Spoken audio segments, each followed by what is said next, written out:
Oke, jadi untuk latar belakang tadi adalah lingkungan, kemudian yang kedua adalah pemanfaatan, penyaluran, dan penyimpanan. Jadi di sini untuk spesifikasinya, kenapa sih kok gas alam itu mempunyai cara penanganan atau handling yang berbeda jika dibandingkan dengan minyak bumi? Tuh, Mbak Putri.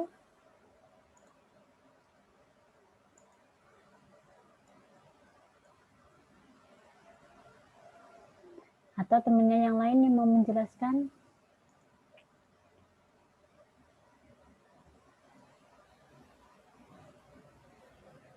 Kenapa? Kalian pernah lihat nggak di tempat kalian sudah ada LPG? Kalian bahan bakarnya apa di rumah? Masih minyak tanah. Siapa? Minyak tanah, tanah Ibu. Masih minyak tanah? Semuanya masih minyak tanah? LPG Ibu. Yang LPG siapa? Michelle Ibu. Misal sudah menggunakan LPG ya? Iya Ibu. Oke. Misal bisa menjelaskan gimana sih bentuk dari tabung LPG itu? Bentuknya gimana sih tabung LPG itu? Bentuk tabung kan Ibu. Nah, bentuknya kayak apa? Gas, yang penting di dalamnya itu isinya gas Ibu. Terus bentuknya, saya nggak tanya dalamnya, saya tanya bentuk dari tabungnya. Apakah dia lonjong kah, kotak kah, bulat kah, triangle kah, atau segitiga kah, atau apa? Berbentuk tabung Ibu. Tabungnya seperti apa? Tabung itu seperti apa sih? Ya Ibu. Gimana tabungnya gimana? Bulat atau lonjong atau gimana? Bulat. Bulat. Yang bulat Kayak Ibu. apa? Ya Ibu. Kayak apa? Bulatnya kayak apa? Kayak bola atau kayak apa?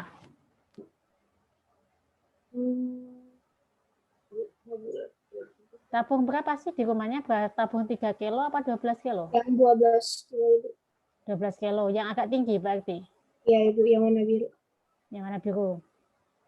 Kemudian ada yang lain nggak yang selain Michelle yang di rumahnya menggunakan LPG? Semuanya masih menggunakan minyak tanah.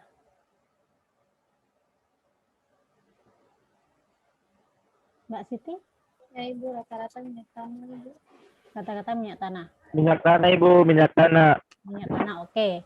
Jadi, kenapa sih kok kita mempunyai, ketika kita menggunakan LPG, dia mempunyai desain khusus? Tadi disebutkan sama Mbak Misal bahwa debunya adalah tabung. Tabung di sini adalah kata-kata kalau kalian melihat nanti searchingnya di Google, itu kan untuk yang tabung 3 kilo itu kan bulat kayak balon. Atau yang 12 kilo dia lonjong, walaupun mesti lonjong tapi dia dalam bentuk silinder. Kenapa dia didesain seperti itu? Karena ketika kita akan menggunakan LPG atau gas untuk proses transportasi, itu adalah satunya adalah menekan tekanan. Jadi tekanannya itu dibuat semakin tinggi. Ketika tekanannya tinggi, otomatis kita akan merubah fase gas menjadi fase liquid. Bisa dipahami ya sampai di sini? Kemudian kenapa sih harus dia dalam kondisi bulat atau dalam bentuk lingkaran? Supaya tekanan di dalam tabung atau di dalam, kalau dalam kondisi bulat, otomatis kan dia tekanannya akan menyebar ke seluruh permukaan tabung. Berbeda kalau ketika kalian menggunakan atau mendesain seperti tangki minyak. Kalau tangki minyak dari Cilegon itu kan biasanya kotak, ya kan? Kotak atau kotak apa namanya, kubik atau apa. Karena ketika nanti ditekan, otomatis dia akan, kalau dia dalam bentuk sudut, otomatis nanti ketika ditekan, LPG itu kan proses pencairannya kan ada dengan penekanan atau kenaikan tekanan. Dia dikhawatirkan pada ujung-ujung dari tempat itu, dia akan terjadi apa istilahnya, dia akan tekanannya akan terlalu tinggi sehingga terjadi ledakan atau kebocoran pada sudut-sudut yang memang dia apa namanya, sudut-sudut yang mempunyai tekanan yang lebih tinggi. Bisa dipahami sampai di sini? Nanti kalau ada pertanyaan kenapa desain tabung gas berbentuk silinder atau berbentuk bola, bisa menjelaskan? Akan bisa menjelaskan ya kalau Sani di ujian ada pertanyaan itu.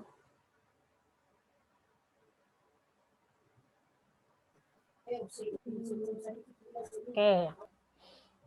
Itu sebagai salah satu alasannya.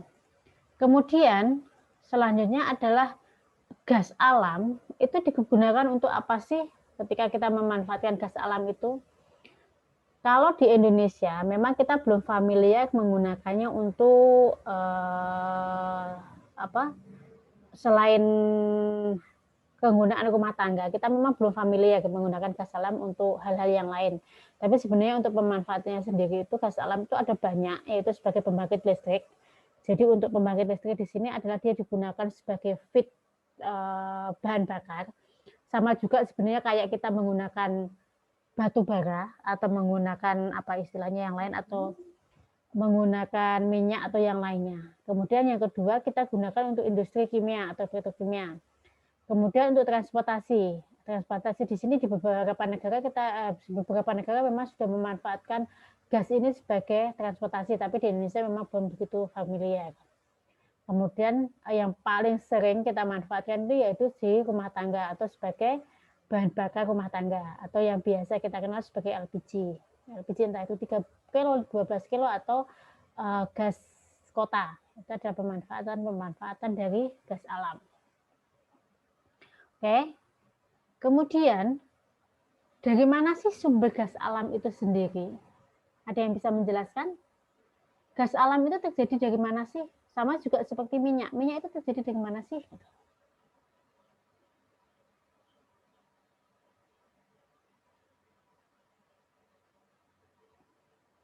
Gimana? Ada yang menjelaskan? Mas Yusril mungkin? Yang cowok?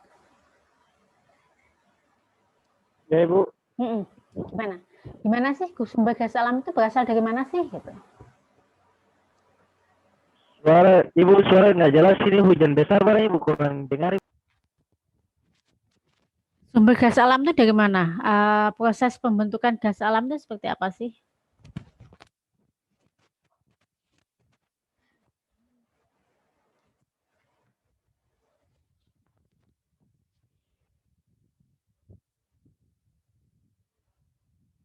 Proses pembentukan gas alam itu seperti apa? Ada yang bisa menjelaskan gimana sih gas alam itu terbentuk?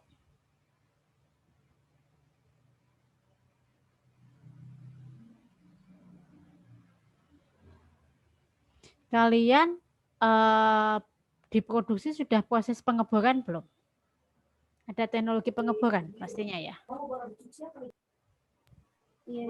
Sudah dapat itu. Itu gimana sih sebenarnya untuk proses pengeboran itu seperti apa sih? Coba ada salah satu yang menjelaskan. Kayaknya itu harusnya semester awal ya, tingkat 1 ya untuk proses pengeboran minyak gitu, minyak atau gas.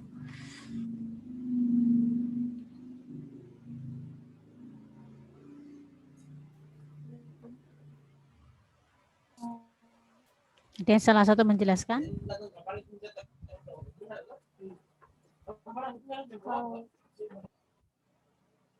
Mbak Sumi. Nah, Mbak Idrus. Siapa namanya panggilannya? Mbak siapa? Sumina?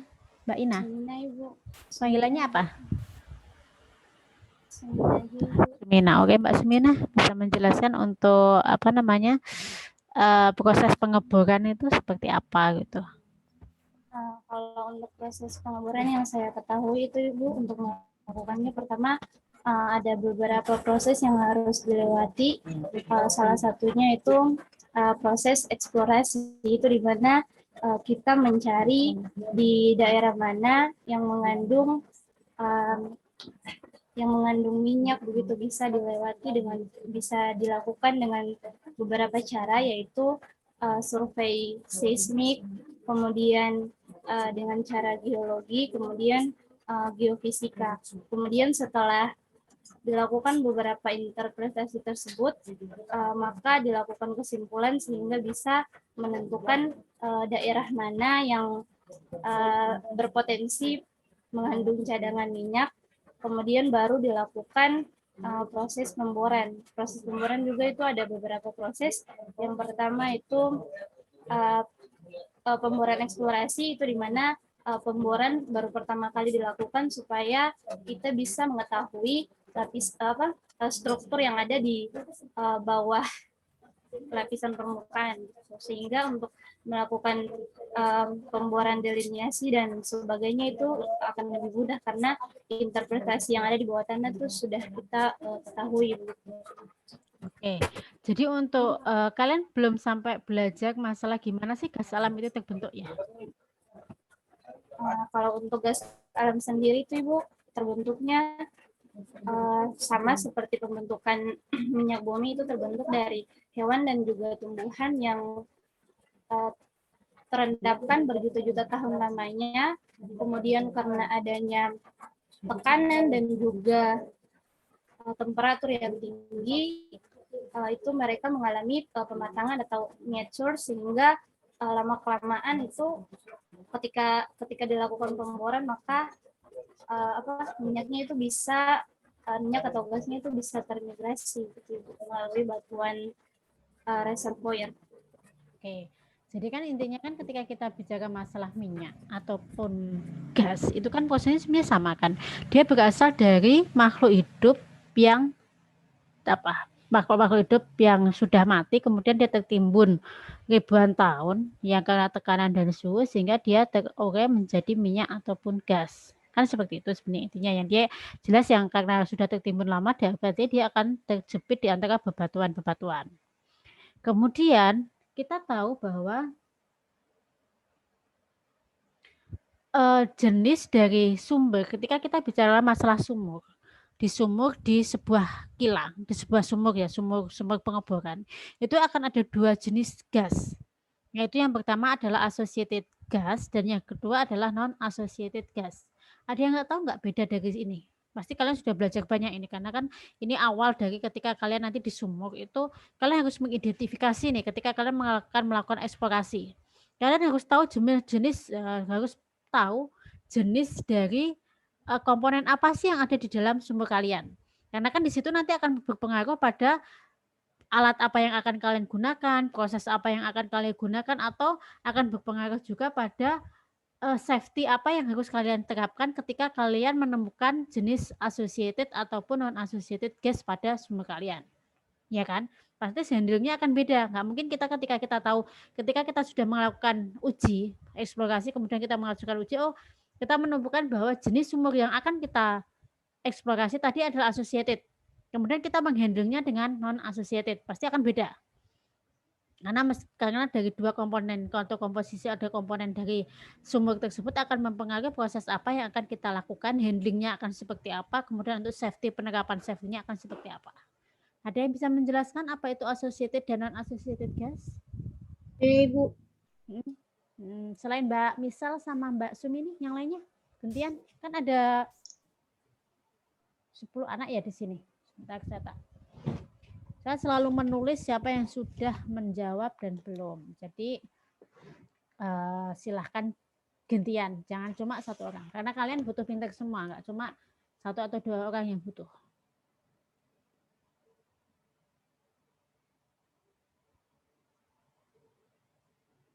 Silahkan.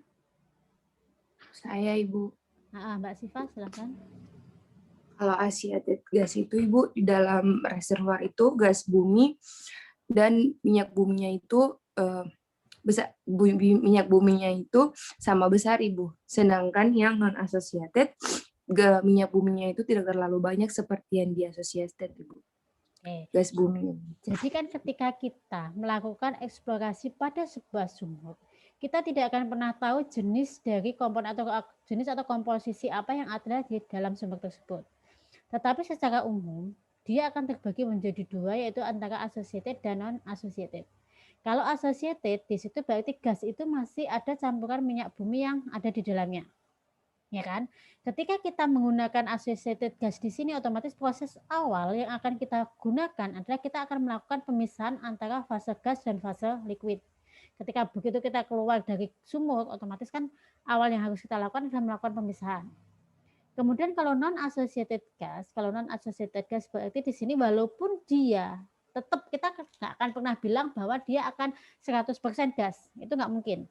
Tetap akan ada di situ ada ada minyak bumi, minyak yang terikut ataupun ada steam yang terbawa. Steam di sini berarti bisa juga dari air, atau ketika kalian akan melakukan eksplorasi kalian menginjek steam ke dalamnya. Itu pemisahnya tetap akan sama ketika walaupun non associated, tetap kalau memang komposisi dari liquidnya terlalu tinggi otomatis harus dilakukan drain. Drain itu berarti ada pembuangan liquid pada proses kalian. Tapi kan prosesnya akan beda ketika kalian ketika kalian menghandling associated dan non associated gas.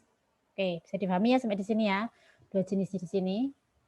Kemudian di sini adalah cadangan gas alam yang ada di dunia. Di sini ketika ini masih 2012, jadi belum ke-update. Jadi di sini untuk yang paling besar itu adalah di Rusia, Iran, Qatar. Indonesia itu ini nomor 1, 2, 3, 4, 5, 6, 7, 8. Indonesia itu walaupun dia tidak masuk 10 besar yang mempunyai cadangan minyak terbanyak. Jadi kalian bisa membayangkan dengan jumlah penduduk kita yang sekian banyak, kebutuhan energi yang sekian tinggi, kita tidak mempunyai cadangan minyak yang banyak. Makanya kan ada beberapa yang memang kita impor dari negara lain. Itu salah satunya adalah untuk memenuhi kebutuhan dari energi di sini. Di sini yang paling banyak mempunyai energi cadangan gas adalah Rusia. Rusia itu mempunyai cadangan yang tertinggi, kemudian diikuti oleh Iran.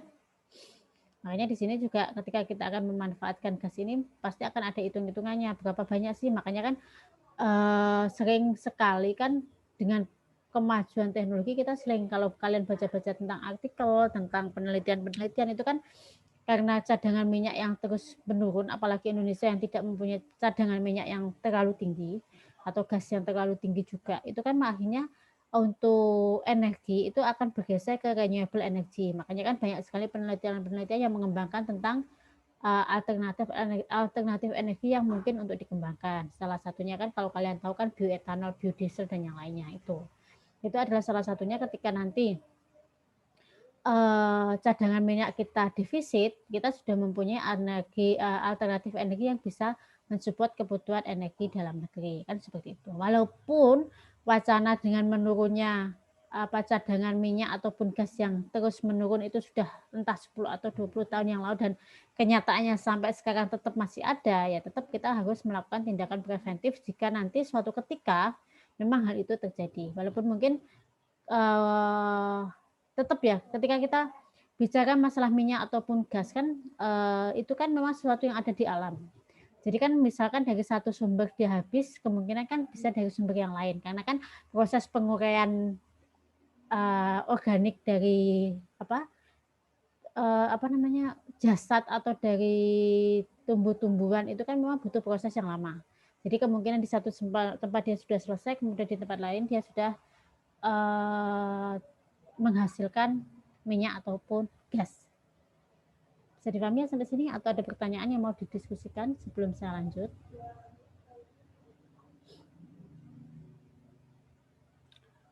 Oke.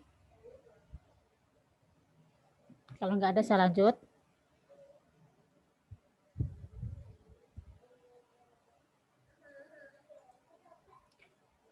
Di sini untuk fasilitas dari gas plant di Indonesia ini yang harus kalian tahu karena kita memang berada di Indonesia.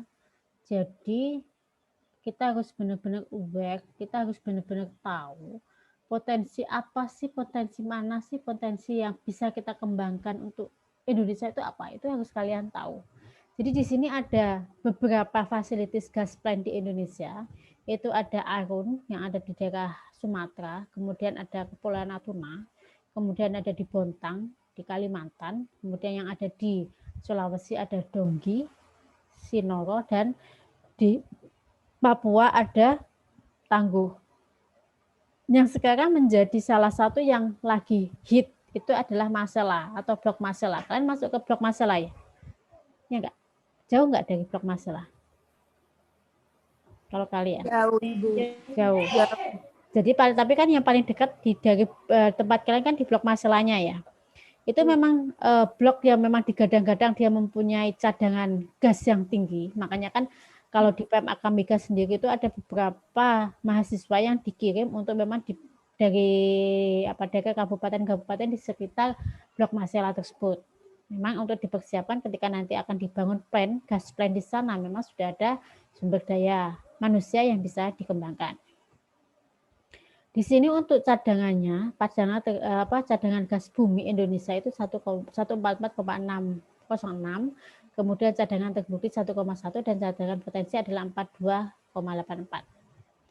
Jadi di sini adalah nanti bisa kalian lihat, jadi mana sih yang mempunyai prospek yang tinggi untuk dikembangkan atau dibangun sebuah gas plant yang ada di Indonesia. Oke, ini hanya sekedar kalian tahu aja di mana-mana aja. Kemudian di sini adalah untuk mata rantai bisnis gas. Jadi ketika kita bicara masalah gas, kita harus tahu kemana sih kita akan memasarkan gas tersebut. Jangan sampai ketika kalian melakukan eksplorasi gas, kemudian kalian masih bertanya-tanya, oh setelah nanti saya eksplorasi saya harus kemana? Gitu kan, nggak boleh seperti itu. Setidaknya ketika kalian akan membangun atau bukan membangun, ketika kalian akan melakukan eksplorasi, kalian harus tahu pangsa pasarnya kalian tuh kemana. Jangan sampai kalian sudah melakukan eksplorasi dengan mengeluarkan biaya yang sekian banyak, kemudian kalian akan masih bertanya-tanya, gas ini mau dikirim kemana? Itu nggak boleh. Jadi analisa awal ketika kalian akan melakukan eksplorasi adalah pasar mana yang akan kalian bidik untuk untuk pasar mana yang akan kalian bidik. Apakah kalian mau olah langsung gasnya, pemanfaatannya seperti apa, itu harus benar-benar kalian pertimbangkan di awal. Termasuk nanti ketika gas prosesinya seperti apa dan penjualnya seperti apa. Itu sesuatu yang memang harus dipelajari awal atau diputuskan awal ketika kalian sebelum kalian memutuskan kalian akan melakukan eksplorasi pada daerah tertentu. Jadi tidak cuma ketika kita akan melakukan eksplorasi, kita nggak cuma melihat mana, ya kita tetap ya menjadi acuan awal itu adalah daerah mana sih yang berpotensi gitu. Tapi kan ketika kita melakukan daerah mana berpotensi, mungkin nggak dia dilakukan misalkan proses di sana. Kita bilang misalkan di Jakarta dia mempunyai sumber gas yang sangat tinggi. Apakah kita akan melakukan eksplorasi di Jakarta? Tunggu dulu. Karena banyak aspek yang harus kita pertimbangkan. Nggak cuma kebutuhan energi yang harus kita penuhi. Masalah lingkungan, kemudian masalah safety, itu menjadi salah satu yang tidak kalah penting dibanding dengan sekedar kita bisa mendapatkan sumber energi. Itu nggak bisa. Karena jangan sampai ketika kita akan melakukan eksplorasi kemudian di rumah padat penduduk, kemudian yang terjadi adalah mengorbankan penduduk sekitar di situ. Itu nggak boleh. Itu secara hukum dan secara lingkungan itu sangat tidak diperbolehkan. Seperti itu. Jadi untuk mata rantai bisnisnya, jadi untuk ketika kita akan melakukan bisnis gas itu ada tiga tahapan yang akan kita lalui. Yang pertama di sini adalah production. Production itu berarti adalah produksi. Di sini adalah kalian melakukan eksplorasi. Kemudian yang kedua adalah transmission. Transmission itu berarti ada proses-proses apa sih yang akan kalian lakukan ketika kalian sudah melakukan eksplorasi. Kalau istilahnya itu apa di dalam sumur kemudian di luar sumur ya untuk prosesnya. Kemudian yang ketiga adalah distribusi. Distribusi di sini adalah kalian akan memutuskan dengan menggunakan distribusi apa sih nantinya. Karena kan seperti yang kita tahu tadi adalah handling gas tidak semudah ketika kita melakukan handling minyak. Karena minyak ya sudah, kita misalkan terjadi tumpahan, kita dia berisikonya terjadi tumpahan. Kalau misalnya nanti kena api ya tetap akan terjadi panas. Tetapi kalau gas, kita salah handling aja, mungkin akan terjadi ledakan. Dan ledakan itu akan menyebabkan sesuatu yang fatal. Tidak hanya cuma kerugian material, juga dikhawatirkan akan terjadinya korban jiwa. Yang itu benar-benar sangat dihindari di industri oil and gas. Karena kan setiap kali ada korban jiwa itu menjadi catatan merah untuk sebuah industri. Dan itu bisa menjadi menurunkan grade dia yang awalnya bagus menjadi benar-benar buruk ketika dia tidak bisa menghandling zero accident yang ada di perusahaannya dia. Oke, saya kasih waktu 5-10 menit untuk mempelajari mata rantai bisnis ini. Nanti salah satu saya minta untuk menjelaskan ya sambil istirahat. Jadi 5-10 menit silahkan dikerjakan, nanti saya tunjuk salah satu. Oke, sambil kita istirahat 5-10 menit.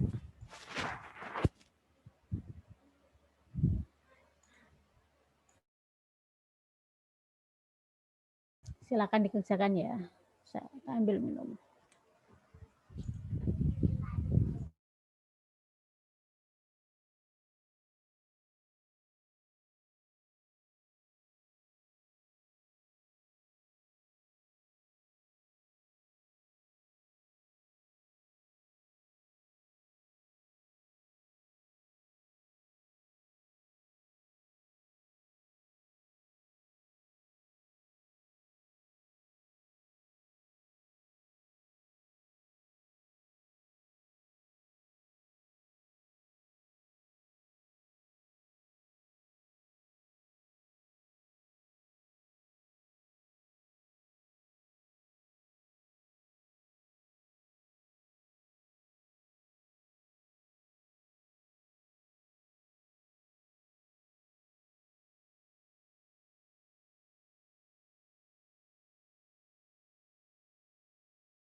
Sudah ada yang mau mencoba menjelaskan salah satu selain Mbak Michelle, Mbak Sumina sama Mbak Siva?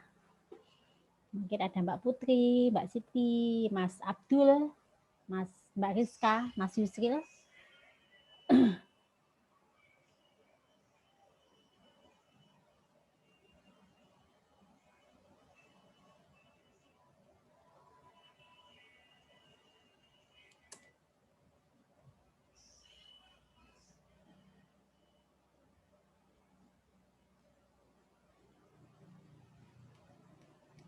Yang mau mencoba menjelaskan?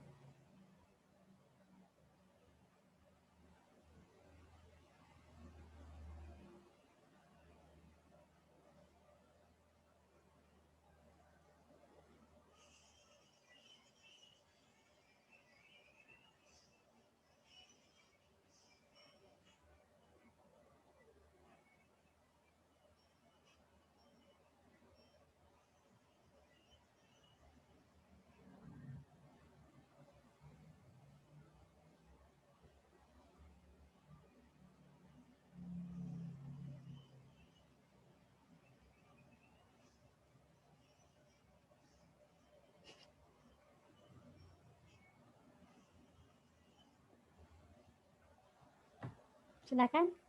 Siapa yang mau mencoba menjelaskan? Nanti kalau ada yang salah atau yang kurang tepat, nanti bisa dibantu temannya. Atau bisa saya bantu. Latihan mencoba untuk bisa mengungkapkan apa namanya, Dek? Pendapat. Itu penting. Jadi seorang mahasiswa itu salah satu yang harus dimiliki kemampuan mahasiswa itu adalah dia bisa mengungkapkan pendapatnya. Karena itu penting.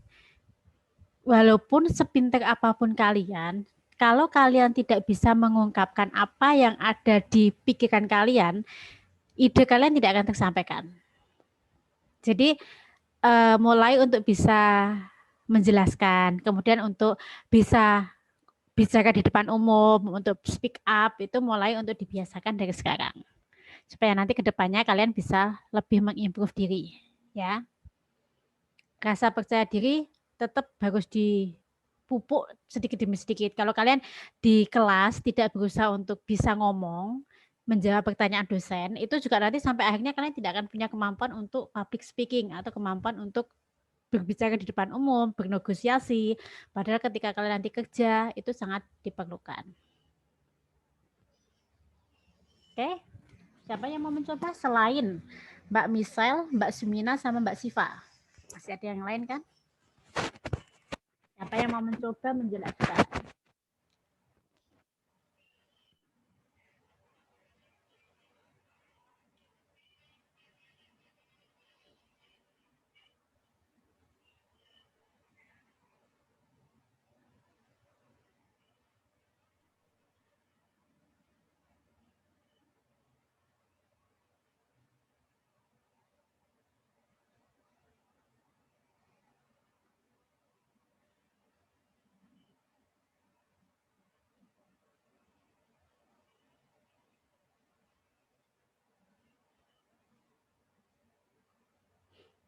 Silakan Mbak Putri kah, Mbak Siti, atau Mas Abdul Haji, Mbak Serlina, Mas Yusril, salah satu.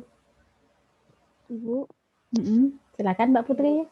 ya Ibu, kalau menurut saya Ibu, terdapat 5 tahapan untuk mata rantai bisnis gas nih Bu. Yang pertama, eksplorasi, produksi, pengelolaan, transportasi, dan pemanasan. Yang pertama itu yang dilakukan itu kegiatan hulu. Kegiatan hulu ini merupakan awal dari rantai bisnis migas yang bertujuan untuk mencari cadangan migas yang baru. Jika telah menemukan cadangan yang cukup ekonomis, maka dilanjutkan pada tahap produksi. Tahap produksi adalah tahap aktivitas mengangkat kandungan minyak ke permukaan bumi. Migas yang diangkat akan dialirkan menuju ke separator atau alat pemisah antara minyak, gas, dan air melalui pipa salur. Setelah itu,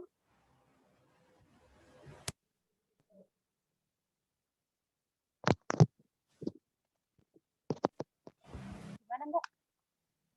Nggak disconnect kan ya? Saya tuh suka takut disconnect. Silakan Mbak Putri, dilanjut.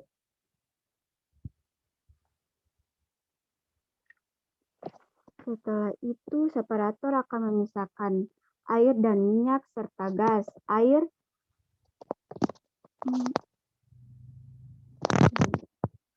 akan kembali masuk ke dalam sumur, sedangkan minyak dialirkan menuju tangki dan gas akan dialirkan melalui pipa untuk kemudian dimanfaatkan atau dibakar tergantung pada jenis, volume, harga, dan jarak ke konsumen gas, Ibu. Mungkin itu saja yang saya ketahui, Bu. Oke, ada yang lain yang mau ngasih pendapat atau ada yang pendapatnya berbeda? Atau bisa melihat dari mereferensi dari PPT yang saya share di sini kan ada production, transmission, dan distribution. Itu dari sini mungkin bisa menjelaskan atau mengembangkan.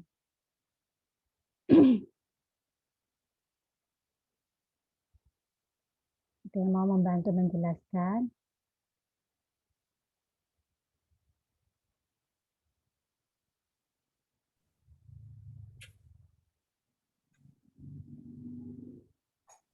Selain Mbak Putri, silakan. Atau ada yang mau menyempurnakan, silakan.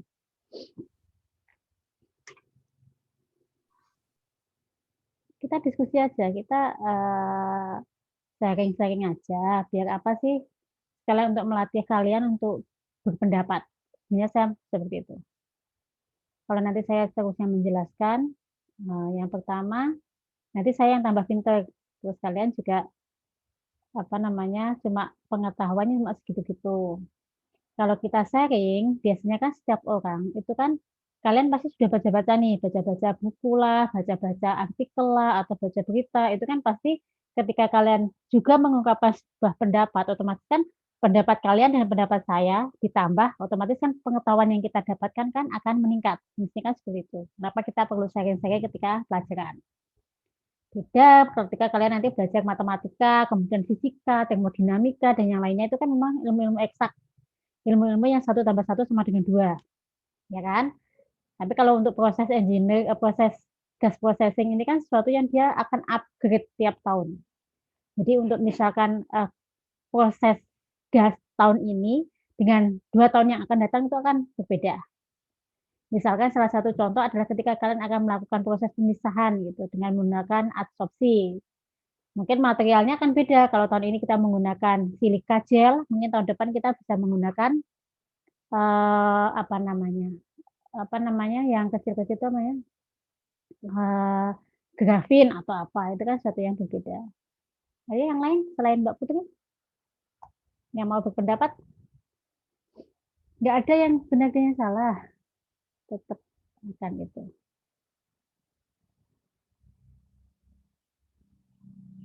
Akan.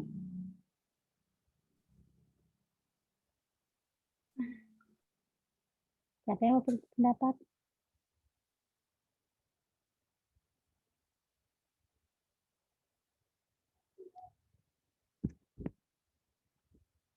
Siapa?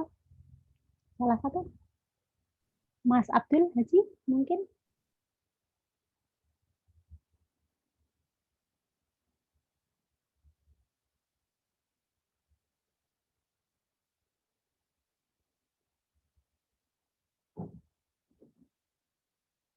Mas Abdul atau Mbak Siti? Mbak Siti tadi sudah belum ya?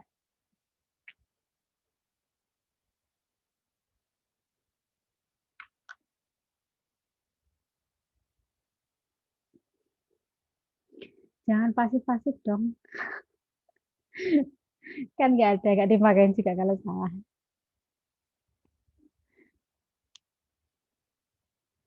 Jadi saya jelaskan di sini ya. Jadi untuk proses rantai bisnis, itu kan intinya gini. Ketika kalian akan menjual apapun, itu kan akan ada proses produksi. Kemudian ada proses, kalau yang misalkan kita beli baju, itu kan ada quality controlnya. Kemudian yang ketiga adalah distribusi atau pemasaran. Kan seperti itu ya. Sama juga untuk mata rantai bisnis gas, di sini akan dibagi menjadi 3, itu production, transmission, dan distribution. Production ini apalah sih? Production atau produksi ini adalah sesuatu kegiatan yang dia berasal dari dalam sumur. Entah itu pengeboran lah, kemudian yang dibilang Mbak Sumina tadi adalah apa tadi ada beberapa tahap ya, apakah itu penjajakan lokasi, kemudian testing lokasinya, apakah dia ada sumurnya apa enggak, kemudian eksplorasi sampai dengan pemasangan ring dan yang lainnya. Itu adalah proses production. Kemudian sebenarnya kan kita menambahkan satu alat di situ adalah separasi. Separasi di sini untuk apa? Karena ketika kita setelah kita menghasilkan sebuah produk dari gas, otomatis kan hal awal yang harus kita lakukan adalah proses pemisahan. Ini penting, karena yang seperti saya bilang tadi adalah ketika kita bicara masalah di dalam sumur itu ada associated dan non-associated, proses separasi di sini akan berbeda. Apakah dengan menggunakan 2 fase, apakah dengan menggunakan 3 fase, itu yang akan membedakan ketika apa sih komposisi yang ada di dalam sumur. Seperti itu. Jadi kalau di sini ketika keluar dari sumur akan ada proses separasi atau proses pemisahan, yaitu memisahkan antara minyak, air, dan gas. Biasanya akan seperti itu. Kalau memang nggak bisa, otomatis hanya memisahkan fase liquid dan fase gas. Jadi pemisahan antara gas dan liquid. Liquidnya di sini apa? Liquidnya berarti campuran antara air dan minyak. Itu adalah proses production di sini. Kemudian setelah proses produksi, di sini adalah proses transmisi. Transmisi adalah proses di mana sebuah feed atau hasil dari sebuah sumur itu tidak akan pernah bisa langsung dikonsumsi oleh konsumen. Itu yang harus kalian pegang. Jadi di situ ada kriteria atau standar-standar yang harus dipenuhi ketika kita akan menjual sebuah produk kita. Kalian tahu antara sweet gas sama salt gas bedanya? Ada yang bisa menjelaskan? Sweet gas dan salt gas.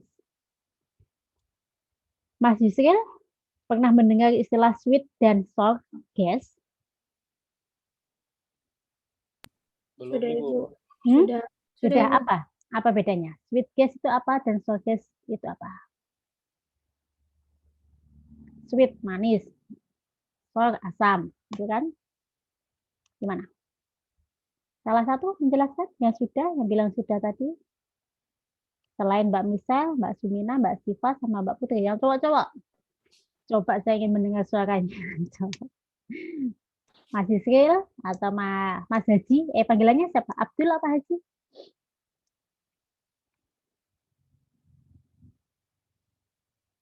Masih di mute Mas Haji kalau mau ngomong. Mas Haji, Abdul. Haji, Bu. Haji, oke Mas Haji. Haji, Bu, Haji. Oke. Bisa dijelaskan apa itu beda antara salt gas dan sweet gas?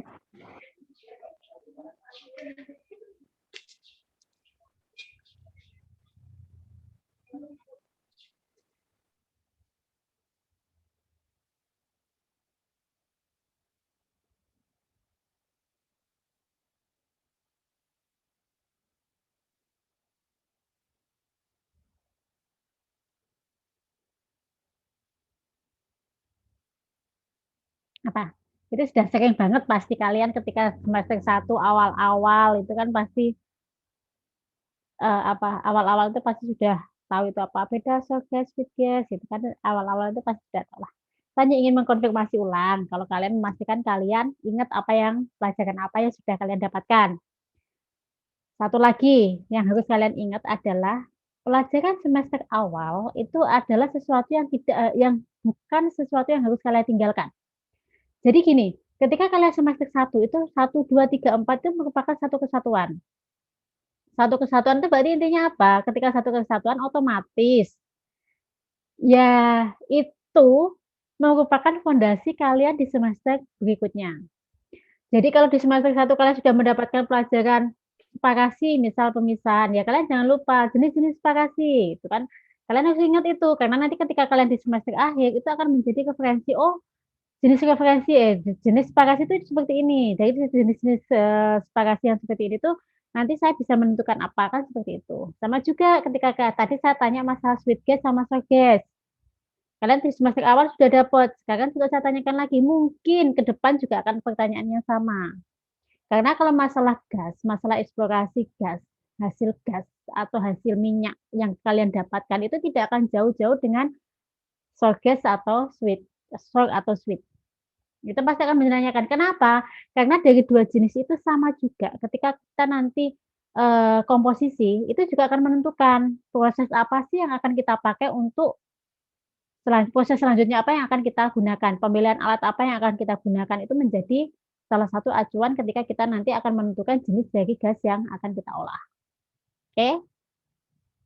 Paham ya? Jadi tolong ketika kalian sudah mendapatkan pelajaran apa, itu diingat-ingat. Itu nanti tetap akan ada keterkaitannya.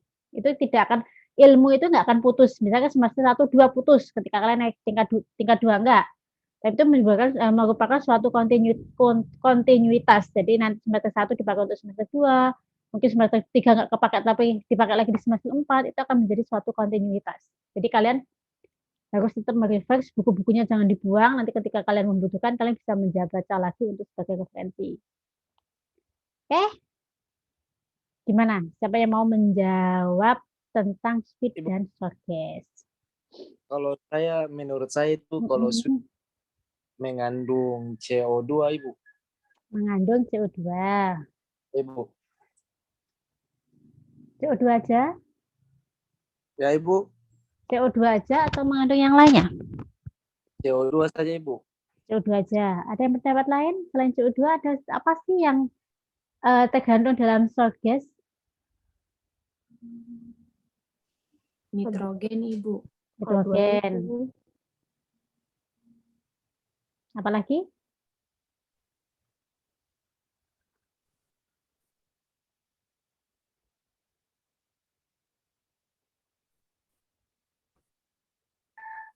Oksigen, Ibu, O2.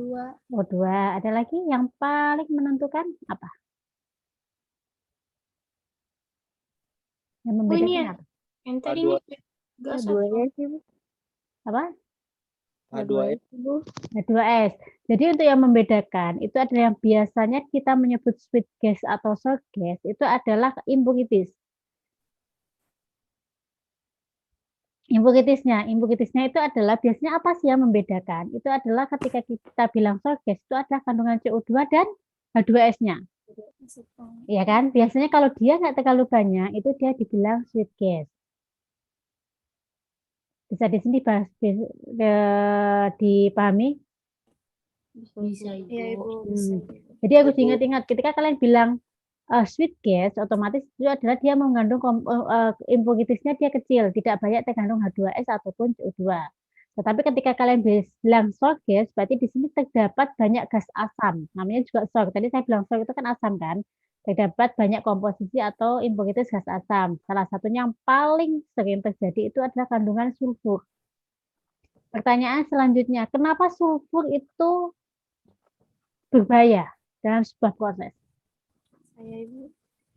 Kenapa? Karena tadi seperti yang Ibu bilang, sulfur itu mengandung zat asamnya cukup tinggi sehingga bisa membuat perangkat pemboran atau perangkat casing itu dia bisa mengalami korosif. Sehingga kalau sudah mengalami korosif akan terjadi kebocoran dan itu untuk proses perbaikannya juga cukup memakan biaya yang mahal gitu. Oke. Jadi salah satunya kenapa sih kok short gas itu masuk yang dihindari itu karena dia akan menyebabkan salah satu yang paling sering terjadi ketika dia mengandung banyak asam adalah terjadi korosi pada pipa-pipa. Kemudian bagaimana kita untuk supaya pipa itu tidak terjadi korosi? Makanya kan di sini kalau keluar biasanya setelah proses separasi adalah proses selanjutnya adalah AGRU atau acid gas removal unit, di mana di acid gas removal unit ini adalah di sebuah proses tersebut adalah memisahkan antara asidnya atau gas-gas asamnya seperti CO2 ataupun H2-nya. Kemudian juga ketika kalian mendesain nanti peralatan itu akan berbeda ketika kalian akan mendesain sebuah proses yang dia mengandung sulfur atau mengandung acid gas dengan yang dia tidak mengandung. Salah satunya adalah kalian harus menambahkan faktor koreksi. Berapa persen untuk yang harus ditambahkan pada desain kalian. Atau yang kedua adalah pemilihan alat. Pemilihan material, bukan alat. Pemilihan material. Kalian harus benar-benar memilih material-material mana yang dia tahan terhadap korosi. Walaupun mungkin dia tidak bisa 100% tahan. Otomatis lifetime-nya atau umur dari alat tersebut itu bisa panjang. Misalkan kalian karena sudah sangat tinggi, kalian mentargetkan turn around itu sekitar 5 tahun. Otomatis alat kalian itu harus tahan selama 5 tahun sebelum dilakukan penggantian. Itu menjadi salah satu salah satu pertimbangan yang harus kalian ambil ketika kalian akan mendesain sebuah peralatan pada unit kalian. Oke, bisa dipahami ya. Kemudian yang tadi kita sampai ke transmission, di sini ada gas processing plant, kemudian di sini adalah product scheme move, kemudian no hydrocarbon gases scheme move, kemudian return to field dan fan and flare. Jadi di sini untuk proses di sini kalian harus memisahkan ketika ada gas, seperti yang saya jelaskan tadi kan, ketika kalian ada sour gas itu ada banyak mengandung banyak mengandung acid gasnya. Otomatis kalian di sini harus melakukan removal, pemisahan dari gas H2S-nya atau CO2-nya, kemudian di situ akan untuk mendapatkan sweet gasnya. Kemudian setelah itu juga kalian mungkin ada beberapa yang harus kalian kembalikan ke dalam sumur untuk proses injeksi, membantu proses injeksi seperti untuk steam dan yang lainnya. Itu kan tetap ketika kalian nanti akan proses eksplorasi kan kalian tetap akan membutuhkan steam untuk proses membantu mengangkat ya, mengangkat produk yang kalian inginkan. Itu juga. Atau kemungkinan yang ketiga adalah perlu nggak sih sebuah produk atau sebuah impurities itu dibakar? Jadi ketika kalian mempunyai impurities, entah itu CO2, CO, H2S, kalian harus menganalisa. Impurities ini mau kalian apain? Misal nilai H2S-nya nggak terlalu tinggi, gas H2S-nya kecil. Bisa nggak sih dia langsung masuk ke flag? Tahu flag apa? Ada flag, tahu flag nggak? Flag, ada yang bisa menjelaskan flag itu apa? Nanti saya bilang flag, nanti kalian nggak paham. Yang pembakaran nih Bu, kayak blok asap ya. Kalau kalian lihat biasanya kalau kalian di unit-unit operasi, kalau mungkin kalian nanti melakukan kunjungan ke refinery unit atau ke kilang-kilang atau apa itu di desainnya ada corong asap, itu namanya flare.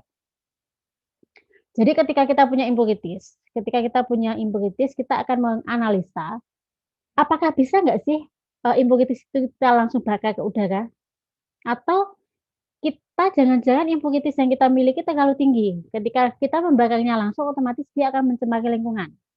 Sehingga kita harus memprosesnya untuk mengurangi kadar sulfurnya, kemudian baru sisanya kita bakar. Itu juga menjadi sebuah analisa yang harus kalian lakukan ketika kalian mempunyai komposisi dari sumber tersebut. Bisa dipahami ya sampai di sini ya?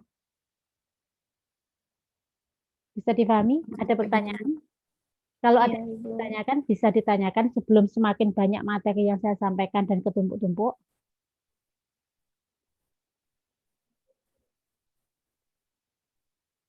Ada pertanyaan? Oke, saya lanjut. Bisa dipahami ya di sini. Jadi kalau kalian nanti ada beberapa referensi, jadi untuk gas processing yang ada di Jawa, di sini di dekat Cepu, itu ada Gundi. Gundi itu adalah untuk gas processing. Dia mempunyai nilai H2S yang sangat tinggi. Jadi sebelum dia bisa memanfaatkan gasnya atau memflag, dia harus memproses atau remove H2S-nya. H2S-nya memang tinggi sampai dia itu dibikin pelet-pelet kecil-kecil itu. Untuk sampai karena kan tetap berarti pertimbangannya adalah kalau dia membuang langsung otomatis akan bermasalah dengan dinas lingkungan hidup. Dan itu mau nggak mau dia harus meremoval padahal dia juga tidak mengetahui maksudnya dia menjadi salah satu sampah apa namanya? Bukan sampah apa deh namanya? Side product yang memang nilai jualnya tidak terlalu tinggi juga. Memang simalakama tapi mau nggak mau karena dia memang itu sesuatu yang harus di-remove dari proses ya mau nggak mau tetap akan dilakukan daripada izin operasi dicabut ya seperti itu. Kemudian setelah mendapatkan sweet gas sesuai dengan kriteria yang kita inginkan, langkah selanjutnya adalah mengkompres. Mengkompres di sini adalah tergantung di sini apakah kita kompres di sini adalah akan menentukan dengan distribusi yang akan kita lakukan. Jadi distribusi untuk gas itu akan ada 2. akan ada dua mekanisme yang mungkin dilakukan. Yang pertama adalah dengan piping atau dengan pipa. Yang kedua adalah dengan tangki. Tangki itu entah dia tangki kontainer, tangki dari kapal tanker, ataupun dia transportasi yang kita gunakan untuk tabung. Bisa dipahami ya untuk distribusi di sini ya. Piping kapan kita menggunakan piping? Tetap ketika kita akan menentukan dia apakah dalam bentuk piping atau dalam bentuk pengepakan, dalam bentuk kapal tanker ataupun seperti LPG, itu tetap akan kita analisa. Misal jaraknya tidak terlalu jauh dari lokasi pabrik, kita bisa menggunakannya dengan menggunakan piping. Otomatis pilihannya akan piping karena dia akan mempunyai nilai analisa ekonomi yang akan lebih menguntungkan. Tapi berbeda ketika kemudian gas tersebut akan kita transfer ke luar pulau. Dengan piping kita harus naik memasukkannya ke dalam laut, kemudian dengan resiko gas yang terlalu tinggi, otomatis pilihan untuk packing dengan menggunakan tangki ataupun kapal tanker menjadi sebuah pilihan yang lain. Kembali itu menjadi sebuah analisa yang harus kalian lakukan ketika nanti kalian akan menentukan proses distribusi gas apa yang akan kalian pilih. Bisa difahami sampai sini? Bisa ya? Bisa, Ibu. Jadi kan segala sesuatu itu ketika kalian akan memutuskan sebuah proses, itu kalian memang benar-benar harus paham goal atau tujuan yang akan kalian capai itu apa. Karena makanya di sini saya selalu bilang bahwa ketika nanti saya ngasih satu contoh soal untuk anak A, B, C, D, E, F, kemungkinan dia akan mempunyai jawaban yang berbeda. Jawabannya berbeda apa? Tergantung dari analisa akhir yang akan dia dapat. Goal apa sih yang akan dia dapat? Misalkan gini, kalian punya sumur yang sama, kemudian yang satu ingin memasarkannya lewat piping karena kalian ingin mendistribusikan ke sekitar area pabrik. Kemudian yang kedua, mahasiswa B bilang, kalau saya hanya ke sekitar situ pasti tidak menguntungkan, saya ingin menjualnya ke tempat lain yang dia mempunyai nilai tinggi yang lebih tinggi. Akhirnya kan tetap keputusannya akan berbeda, yang satunya dengan piping, yang satunya dengan tangki, kan seperti itu, atau dengan tanker. Bisa dipahami ya sampai di sini ya. Oke, ada pertanyaan sebelum kita lanjut?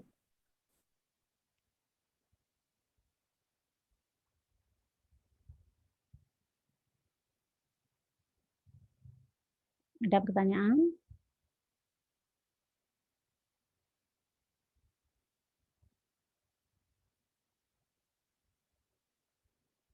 Kalau nggak ada, saya lanjut ya. Oke, kemudian di sini untuk taksonomi industri gas di Indonesia, di sini ada eksplorasi, kemudian ada pengolahan, ada pengangkutan, penyimpanan, dan perdagangan. Ya, kalau yang untuk eksplorasi di sini ada industri hulu, untuk pengolahan, pengangkutan, penyimpanan, dan niaga itu ada untuk industri hilir, dan untuk yang ekspor, impor, kemudian di sini adalah end user. Di sini untuk yang sama juga untuk hulu ini ada eksplorasi, kemudian untuk pengolahan di sini ada kilang LNG atau kilang LPG, kemudian pengapalan, pipa transmisi, distribusi, pengangkutan di laut darat, kemudian penyimpanannya adalah receiving terminal atau storage, niaganya ada niaga umum, pembotolan, dan trader. Ini adalah pengetahuan umum, seperti yang enggak begitu itu. Kemudian kita lanjut ke komposisi gas alam. Jadi untuk gas alam, itu apa sih sebenarnya gas alam? Gas alam itu merupakan campuran dari senyawa hidrokarbon dengan komposisi terbesar adalah metan. Kalau kita bilang gas alam itu adalah, kalau natural gas itu adalah metan dan etan biasanya, tapi komposisi terbesarnya adalah metan. Kalau kalian bilang makanya kan kalian pasti sering mendengar istilah LNG dan LPG, ya kan? LNG itu adalah liquefied natural gas, kalau LPG adalah liquefied petroleum gas, ya kan? Kalau LNG bedanya itu adalah dari komposisinya. Kalau LNG C1C2, kalau LPG C3 C4. Itu bedanya, membedakan antara LNG dan LPG. Kemudian impurities. Impurities di sini adalah seperti H2S, CO2, N2, merkuri, dan air. Itu dibilang sebagai impuritiesnya. Makanya nanti seperti yang sudah saya jelaskan tadi, jika kita mempunyai H2S yang terlalu tinggi dan CO2 yang terlalu tinggi, otomatis namanya adalah sour gas. Kalau dia mempunyai komposisi yang kecil, apalagi 0, dia menjadi sweet gas. Kemudian yang bisa dijual di pasaran yang mana? Sweet apa sour? Sweet, Ibu. Yes, yang bisa dijual di pasaran. Kemudian gas alam dari sumber yang berbeda akan mempunyai komposisi yang berbeda pula. Ini harus kalian ingat. Makanya saya selalu bilang, kita nggak pernah bisa bilang bahwa misal di satu lokasi, di dua lokasi yang berdekatan, belum tentu dia mempunyai komposisi yang berbeda. Sehingga di situ pentingnya ketika kita harus melakukan analisa atau melakukan analisa komposisi dari sumur. Itu adalah salah satu pentingnya kita melakukan analisa tersebut. Supaya kita tahu apa? Kita tahu komposisinya. Komposisinya nanti untuk apa? Untuk mengetahui proses apa yang akan kita pilih. Jadi kalian nggak bisa misal nih di daerah, kalian di daerah mana? Di Ambon mana? Ambon Tengah? Ambon. Saya nggak begitu hafal Ambon soalnya. Misalkan Ambon Tengah, kemudian ada satu lagi di Ambon mana, Ambon Selatan apa-apa gitu. Belum tentu komposisi gasnya akan sama. Sehingga tetap kalian harus menganalisa komposisi dari sebuah sumur. Seperti itu yang harus kalian ketahui, harus kalian pahami. Kemudian kalian oh ini lokasi sumurnya sama, kita asumsi aja komposisinya sama, nggak boleh. Karena itu pasti akan berbeda, termasuk tekanannya, kemudian suhunya berapa, karena itu juga akan pengaruh pada proses kalian. Kemudian karena dia mempunyai komposisi yang berbeda, otomatis dia akan mempunyai nilai-nilai yang berbeda, termasuk dengan heating value-nya. Kemudian heating value itu ada tahu nggak nilai pembakaran ya, nilai panasnya. Nanti juga akan berpengaruh pada setiap sumur itu dia akan mempunyai tekanan ataupun suhu yang berbeda juga. Seperti itu. Oke, bisa dipahami? Atau ada pertanyaan sampai di sini?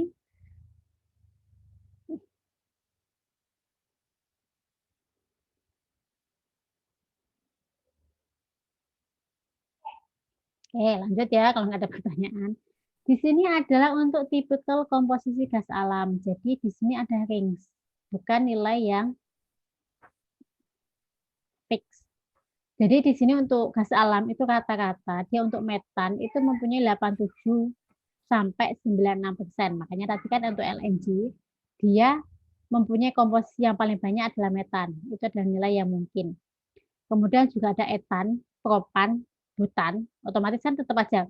Ketika kita mempunyai komposisi nih, kalau kalian bicara masalah proses pemisahan, kan ada C1, C2, C3, 4. Nggak mungkin kan walaupun kita bilang bahwa sekian banyak yang paling besar adalah metan. Tapi kan di situ pasti akan ada etan yang terikut. Begitu juga dengan propan yang terikut. Makanya di sini akan ada komposisi walaupun dia ada metan yang paling banyak, di situ ada etan, propan. Kemudian di situ juga ada nitrogen, karbon dioksida, oksigen, dan hidrogen. Di sini untuk spesifik gravity-nya antara 0,57 sampai dengan 62 atau gross heating value-nya antara 36 dan 40. Itu adalah tipikal komposisi gas alam secara umum. Tapi harus diingat, setiap sumur dia tidak harus sama dengan ini. Pasti akan ada sesuatu yang berbeda juga. Oke, bisa dipahami ya. Jadi yang sudah merefer sebelumnya bahwa setiap sumur dia mempunyai komposisi yang berbeda, ini hanya gambaran secara umum. Kemudian di sini ada beberapa satuan dan harga. Satuan volume ini, volume gas dinyatakan dengan standar kubik feet atau SCF, yaitu kondisi standar pada 60 derajat Fahrenheit dan pada tekanan 14,7 PSI. Kemudian untuk satuan flow rate dia menggunakan MMS CFD atau million standard cubic feet atau MMS CFD, million standard cubic feet per day. Kemudian untuk satuan energi dia menggunakan MMBTUD atau BBTU. Kemudian untuk atau kilokalori atau kilokal. Kemudian harga gas alam tidak dijual berdasarkan nilai volume atau molar flow-nya, tetapi berdasarkan nilai energi atau heating value-nya. Jadi di sini tadi kan disebutkan bahwa heating value tadi tiap kilang dia mempunyai nilai yang berbeda. Oke, ini untuk diingat-ingat aja. Nanti kalau kalian tanya flow rate-nya apa, MMSCFD, itu nanti kalian tahu apa itu MMSCFD-nya. Kemudian di sini untuk produk-produk gas alam dalam fase gas. Gas pipa atau sales gas. Ada yang bisa menjelaskan sales gas itu apa? Tadi saya sudah sempat menyinggung ya sales gas apa. Gas yang siap untuk dijual. Kalau sales gas. Yang bisa menjelaskan?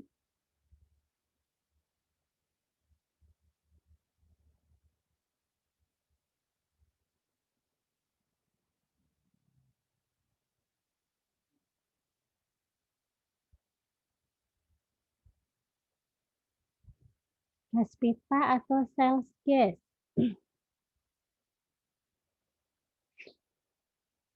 Tadi saya sudah sempat menyinggung sedikit.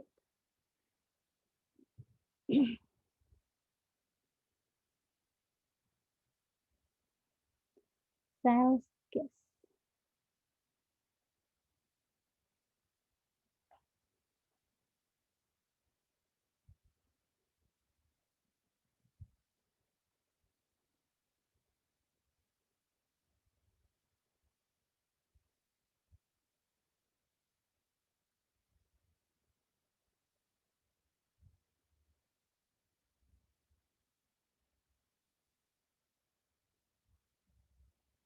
Apa? Gas pipa atau sel gas? Apa?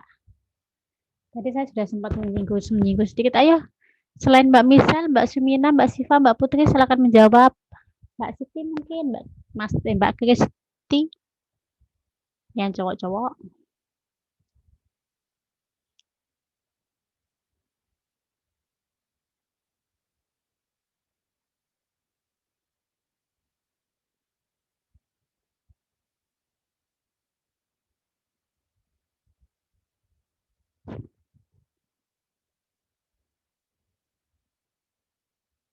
Jadi saya tadi sudah bilang bahwa sel gas itu adalah gas-gas yang memang dia sudah siap dijual.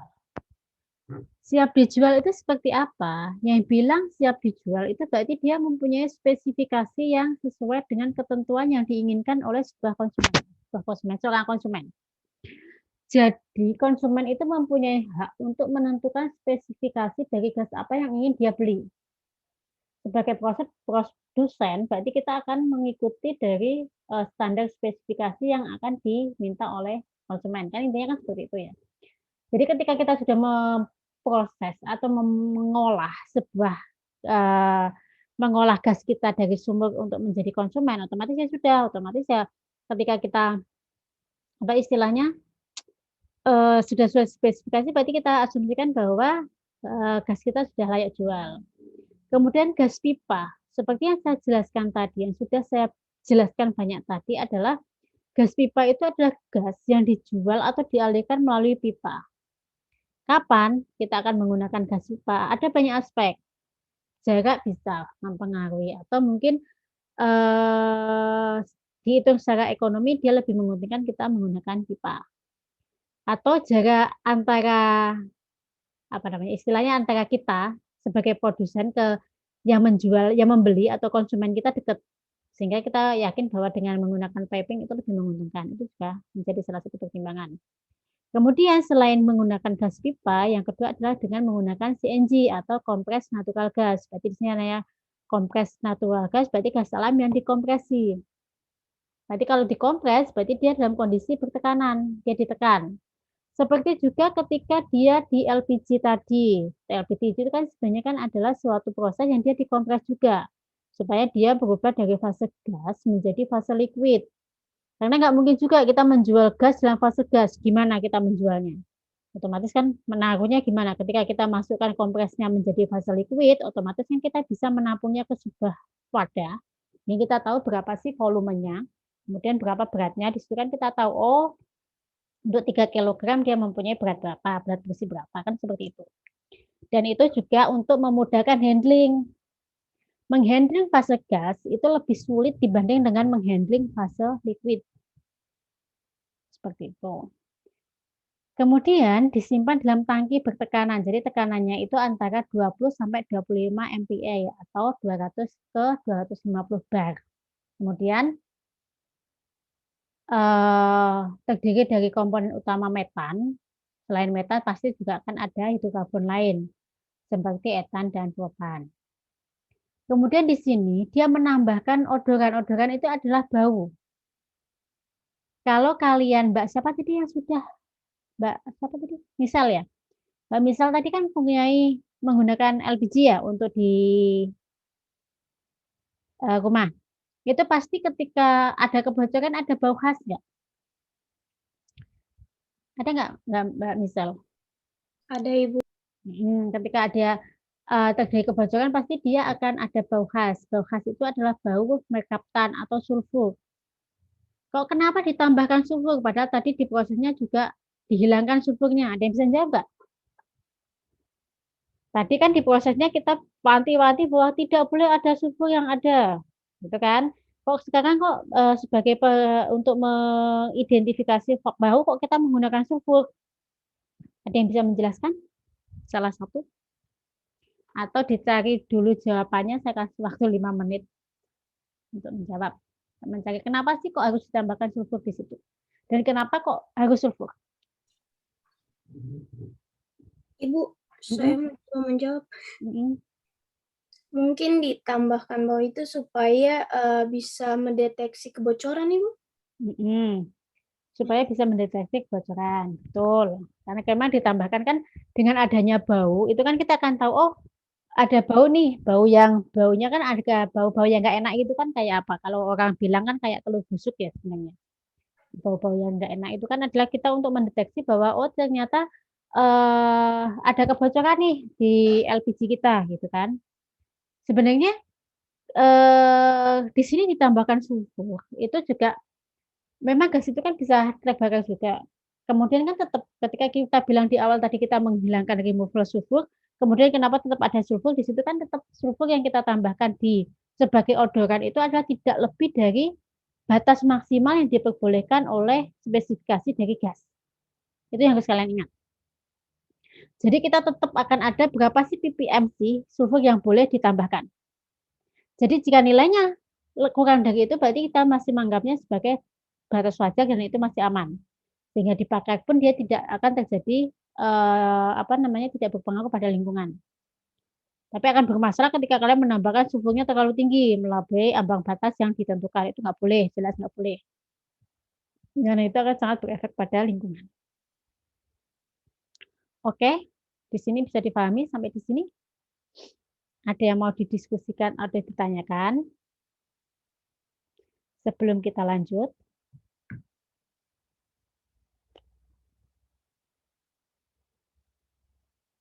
Oke, kalau nggak ada, kita lanjut. Ini adalah tipikal spesifikasi gas pipa. Jadi di sini adalah contoh dari quality pipeline untuk natural gas. Di sini nanti kalian bisa baca untuk metan itu berapa minimalnya, untuk propan maksimalnya berapa. Oke, kita lanjut untuk yang tipikal spesifikasi CNG. Jadi nanti di sini adalah untuk komponen 1 C2-nya itu minimal 62. Kemudian C3-nya ini ada spesifikasi, ini ada sesuai dengan dirjen migas ya. Jadi contohnya seperti ini. Ketika di sini ada komponen C1 plus C2-nya minimal adalah 62, berarti misal kalian nilainya C1 C2-nya adalah ini minimal 62, tapi nilai kalian adalah 50% volume, otomatis di situ terlalu banyak impurities yang lain atau terlalu banyak C2 dan C3. Itu tetap nggak boleh. Otomatis kita harus melakukan pemisahan untuk memisahkan C3 plusnya. Seperti itu. Sama juga ketika di sini ada H2S-nya. ppm-nya berapa? 14 ppm. Kemudian ternyata setelah dilakukan pengecekan, dia lebih dari 14. Misalkan ada 20 ppm. Otomatis tetap dia nggak boleh dipasarkan. Harus menurunkan dulu nilai dari sulfurnya sampai dia di bawah maksimal 14 atau di bawah 14 ppm untuk bisa dipasarkan. Begitu juga dengan nilai kalornya, minimalnya 44.000. Ya sudah, kalau ternyata kalian terlalu banyak impurities kan otomatis dia akan mempengaruhi nilai kalor. Kalau nilai kalornya lebih kecil dari ini, berarti kalian harus hati-hati. Jangan-jangan terlalu banyak impurities yang terikut. Apakah itu O2 kah, CO2 atau H2O yang terikut dalam komponen kalian. Kalian harus ngecek ulang mana yang harus dihilangkan atau di-removal untuk mendapatkan spesifikasi yang diinginkan atau dikehendaki oleh pasar dan yang disyaratkan oleh Dirjen Migas. Bisa dipahami sampai di sini? Bisa, Ibu. Bisa. Oke, lanjut kalau bisa. Di sini adalah produk dari gas alam dalam fase cair. Tadi saya sudah sempat menyinggung masalah LNG dan LPG. Ya kan? Kalau LNG tadi adalah liquefied natural gas, kalau LPG adalah liquefied petroleum gas. Yang membedakan, yang paling membedakan di sini adalah komponennya. Komponen di sini seperti yang saya sudah singgung dari awal, kalau LNG, dia komponen utamanya adalah metan. Metan di sini komposisinya adalah 90% metan. Kemudian yang lainnya adalah hidrokarbon di atasnya. Kemudian kalau untuk LPG, dia adalah propan dan butan. Jadi kalau metan itu LNG itu C1, C2, kalau LPG itu adalah C3 dan C4. Itu yang membedakan. Kemudian sebelum proses pencairan, gas harus menjalin proses pemurnian terlebih dahulu untuk menghilangkan kandungan senyawa yang tidak diharapkan seperti CO, 2, H2S, Hg, H2O, dan hidrokarbon berat. Itu adalah untuk LNG. Sebenarnya sama juga untuk LPG. LPG itu juga sebelum dia dipacking kan kadang-kadang gini, dari sumur itu belum tentu dia semuanya ada C1 sampai C5 misal. Bisa saja di sebuah sumur itu dia dimulai dari C3. Otomatis kita nggak perlu memisahkan antara LNG dan LPG kan. Berarti kan kita hanya menggunakannya sebagai LPG. Itu kan tergantung dari sumurnya tadi, sumur tadi. Kemudian kalau untuk spesifikasi atau untuk apa namanya senyawanya, ini sama juga sebenarnya untuk walaupun LPG atau LNG ketika kita ada proses otomatis kan impuritasnya itu tetap harus dihilangkan supaya mendapatkan komposisi yang kita inginkan sesuai dengan standar yang berlaku. Kemudian untuk LPG sendiri itu ada 3 jenis LPG. Mungkin kalian nggak begitu banyak yang tahu. Biasanya kalau ditanya itu agak bingung. Dari LPG itu kan tadi ada komposisi C3 dan C4 atau propan dan butan. Jadi sebenarnya LPG itu ada yang dia memang LPG khusus propan, ada LPG yang khusus butan atau campuran. Kalau campuran di sini adalah dia antara LPG propan dan butan dicampur. Kemudian kapan kita menggunakan LPG propan, butan atau campur itu kembali tergantung pada permintaan dari konsumen. Tapi kalau paling banyak yang sering terjadi itu adalah yang banyak dipasarkan adalah LPG mix atau campuran. Seperti itu. Bisa dipahami ya. Kemudian tetap ketika spesifikasi itu harus sesuai dengan standar yang berlaku yang dikeluarkan oleh Dirjen Gas. Oke, bisa dipahami sampai di sini? Bisa, Ibu. Oke. Kita lanjut. Ini adalah untuk tipikal spesifik LNG. Sudah tadi metannya berapa? 82. Kemudian etan propan. Kemudian butannya berapa? Ini adalah spesifikasinya. Mungkin bisa dibaca-baca karena memang itu ada standar. Nilai-nilai itu ada yang sudah disepakati. Kemudian ini untuk LPG. Kalau dari sini tadi LNG, di sini ada LPG.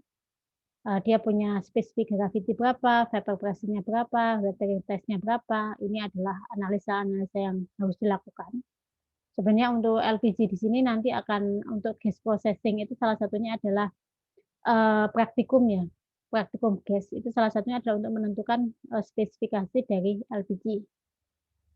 Mungkin nanti kalau kalian ada sampling gas itu bisa salah satunya dengan menggunakan LPG yang ada di pasaran. Kemudian dihitung masing-masing standarnya itu masuk nggak dengan standar ini. Tuh. Kalau ada praktikumnya. Kemudian kita tadi bicara masalah primary process.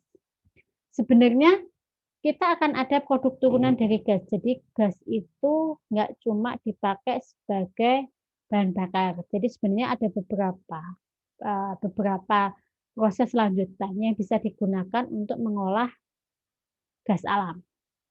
Dari satunya adalah natural gas liquid, kemudian steam dan power. Di sini akan ada fluoroalkalin, etilen dan propilen, hidrogen, amonia dan metanol. Karena kalau metan itu kemudian dia dialiri diproses dia bisa menjadi metanol. Seperti itu. Ini adalah produk-produk turunan bisa kalian baca kemudian kalian cari referensinya. Etilen dan propan itu adalah untuk apa? Bisa kalian gunakan untuk referensi. Saya nggak akan banyak membahas ini karena ini sudah produk turunan ya untuk yang secondary proses. Kemudian di sini adalah untuk blok diagram proses pengolahan. Jadi untuk proses pengolahan gas dari sumur sampai ke sel gas itu sebenarnya akan ada 3. 3 di sini adalah separasi. Separasi tadi adalah yang saya bilang tadi. Pemisahan antara fase gas dan fase liquid. Purifikasi di sini adalah pemurnian dari stored gas ke stored gas menjadi sweet gas. Kemudian fraksinasi ini adalah untuk memisahkan berdasarkan titik didihnya sehingga produk tersebut bisa layak untuk dijual. Seperti itu.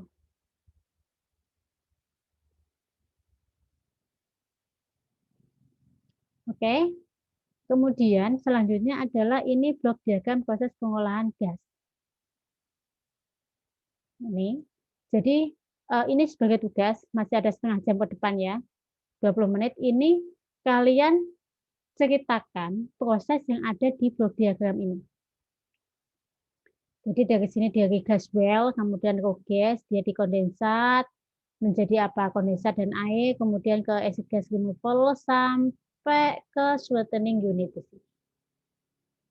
Ini kalian jelaskan sesuai dengan persepsi kalian masing-masing. Kemudian nanti silahkan dijadikan satu ke ketua kelas, kemudian di email ke saya. Dikumpulkannya sebelum pelajaran minggu depan. Ya, untuk tugas. Terus sebagai tambahan nilai kalian.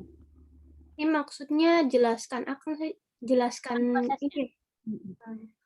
Ini kan blok diagramnya. Ya kan? Blok diagramnya kan sudah jelas. Berarti kan kalian yang harus kalian lakukan adalah menjelaskan prosesnya seperti apa. Acid gas PSA itu apa sih? Misalkan di sini ada amin treating. Amin treating itu apa? Kemudian atau misalkan jenis ini kan ada PSA. PSA itu apa? Misalkan kalian disuruh memilih itu, kalian mau ngapain sih? Mau yang mana sih yang akan kalian gunakan? Jadi pahami di sini? Karena di sini sebenarnya kan ada amin treating, kemudian ada Benfield proses, ada PSA unit, ada sulfinol proses, ada WSA. Itu kan jenis-jenis acid gas removal unit. Jadi di sini ketika kalian menggunakan amin, itu kan harus tahu, oh kenapa sih saya harus menggunakan amin? Ketika kalian menggunakan PSA, kenapa saya harus menggunakan PSA? Itu kalian harus tahu kenapa. Kemudian untuk proses unit, sulfur unit, misal ada Claus proses, iron sama biosulfur, itu seperti apa? Ya, jadi ini nanti tergantung persepsi kalian menjelaskan, karena setiap anak pasti akan mempunyai cara menjelaskan yang berbeda. Oke, ada yang mau ditanyakan untuk tugas ini? Nanti nggak apa-apa kalau misal ada sesuatu yang nggak jelas, bisa ditanyakan di grup.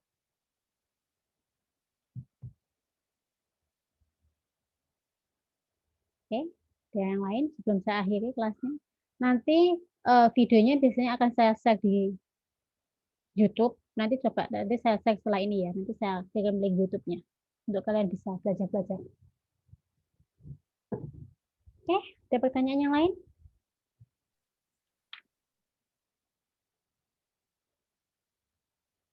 Butuh tag picture untuk itu enggak? Untuk bukti realisasi.